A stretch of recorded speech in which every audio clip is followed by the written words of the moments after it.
Thanks to our friends at The Motley Fool for sponsoring this video. Visit fool.com/Rive to receive the top 10 stocks to buy right now. Tesla recently announced that it's going to start advertising its products. This is a huge change for the company that has often relied on word of mouth and a lot of free media to get the word out there about these products. But now that Tesla is one of the bigger automakers in the world, it seems like they're going to need to turn to advertising to drum up demand, just like every other legacy automaker. So, is this a challenge for the company or an opportunity to grow even faster? That's what I want to dig into today. My name is Travis Hoyam. Thanks for watching Rive Investing. Please subscribe here on YouTube for all my content.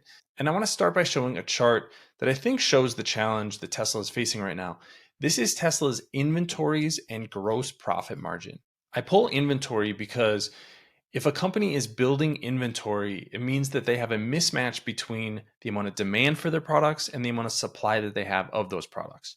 In Tesla's case, we're seeing that inventory is more than double today than it was at the beginning of 2022. At the same time, margins are going down. So, how is Tesla responding to that inventory challenge?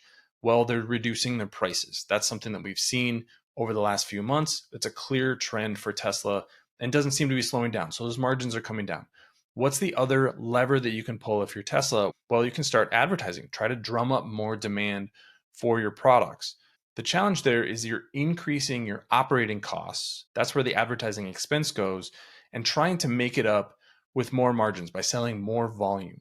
That's the theory of the case. What Tesla is arguing, and this is what Elon Musk discussed last week, is that maybe we need to start educating customers a little bit more about Tesla, about the benefits of owning an electric vehicle. I have to question what the impact of that is going to be. I don't know how many new car buyers there are out there today who are just simply unaware of Tesla or the cost of a Tesla.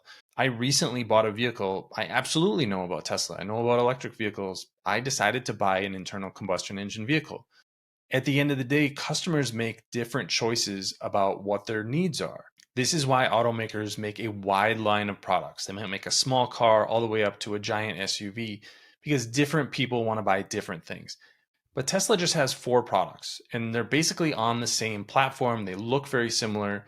Model 3 and Model S are your cars, Model X and Model Y are the crossovers. But there's a huge segment that Tesla is not touching currently. They're not in the large SUV market. They're not really in the small car market, the budget car market.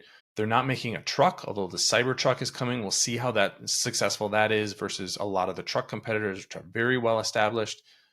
So Tesla does have a small product line and is still trying to grow that at 50% a year.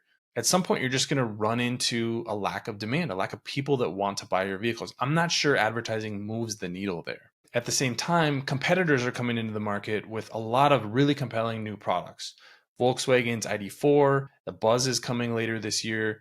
There are really interesting products in China where Tesla doesn't have a leading market share in electric vehicles. Ford and GM are both introducing more EVs. So there's a lot of competition coming to the market. That's naturally going to suppress demand when you're not the only player in the game. Again, I don't know that advertising solves that problem. You just kind of go back to the exact same business that the legacy automakers had, where you had to advertise to try to convince customers to buy your product versus somebody else's. That doesn't grow the pie. It's just trying to take a bigger slice of the pie that exists. So as Tesla goes down this road of starting to advertise, I think there's a couple of things that we need to see. We need to see their volume increase. We need to see those prices stay relatively high and margins stay relatively high. And if both of those things don't happen, then advertising is going to be a waste for the company. One of the differentiators that Tesla has always had is that it didn't have to advertise. And so this kind of breaks that down and is one of the reasons that I'm really questioning whether this stock is really overvalued right now. But what do you think about Tesla's move to advertise? Leave those thoughts in the comments section below. Don't forget to follow Rive Investing. Thanks for watching, everybody. See you here next time.